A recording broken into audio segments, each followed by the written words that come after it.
Today in Ottawa was Prisoner Justice Day, and our news this week was on scene to gather some of the perspective and stories from these people affected by the prison system.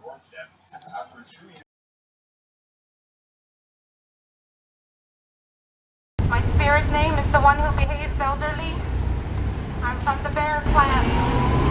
I'm Mushkegel Cree and Eel Cree from Ottawa First Nation. My father is from Sassy, Quebec, and my mother is from Ottawa, Ontario. And I am a child, a Turtle Islander of this country, this island known as Turtle Island. And I come before you to speak as a mother. My son was wrongfully apprehended by the Children's Aid Society. And during his time, since with child welfare, he has been incarcerated numerous times by the Government of Canada.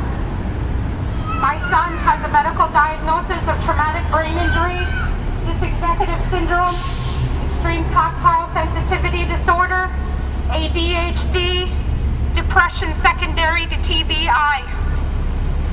And my son, with the complex medical status that he has been repeatedly, wrongfully arrested, charged, and incarcerated.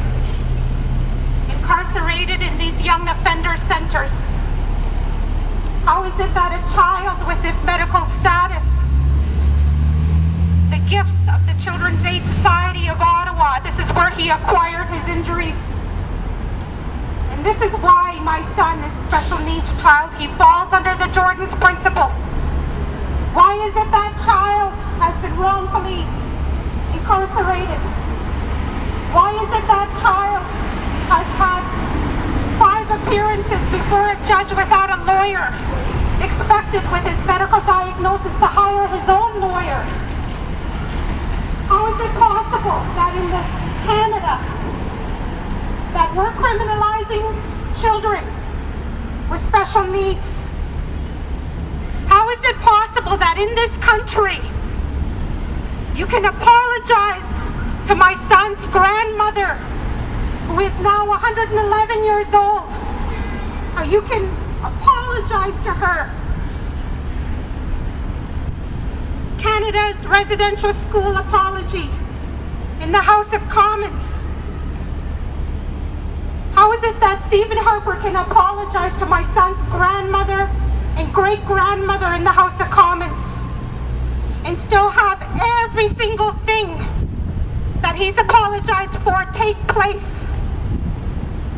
We are now 6 living generations impacted by intergenerational child warfare genocide.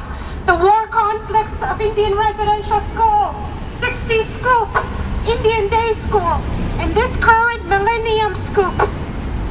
We know the current Millennium Scoop is far worse than the Indian residential school. Our children are dying in these colonial institutions. Our families are being impacted by colonial policies that do not have a place within the Indigenous society.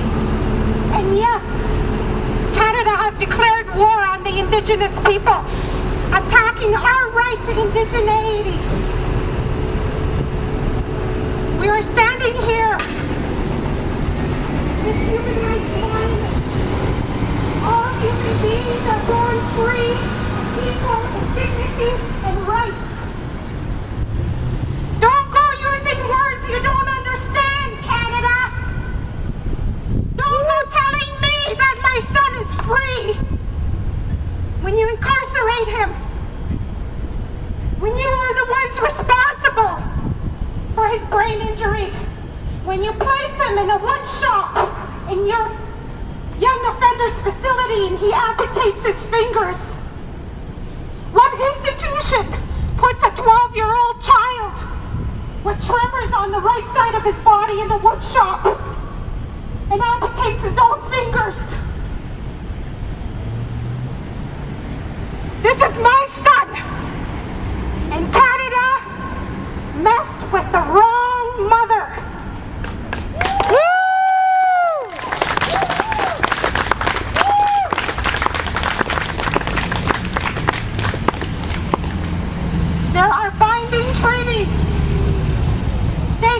obligated to establish and follow the International Covenant on Economic, Social, and Cultural Rights, our right for labor, health, and education, the International Covenant on Civil and Political Rights, our right to life, freedom of speech, assembly, religion, which we know in indigeneity as our spirituality.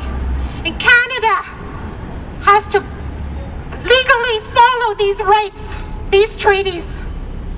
My son's great Japan is Jacob Iahtail. He was the treaty signer for Treaty Number 9. And all of these are legally binding. And every single one has not been legally followed by Canada. And I'm here to declare, by my right to language, my right to culture, my right to indigeneity, to follow my own native spirituality, that my son has a right to his safety, his security, his liberty, all his freedoms. Where is child welfare now? Where is child welfare to stand up on behalf of my son's rights? They're incriminating our Indigenous people. And I am here to say it stop! What I'm about to do with you now is called the Woman's War Cry. And I want you to do it with me. Because Canada has declared a war against my people for 6 living generations in my family. The war conflicts of Indian Residential School, 60 Scoop, Indian Day School, and Millennium Scoop. Why is it that so many of our children are being imprisoned because they have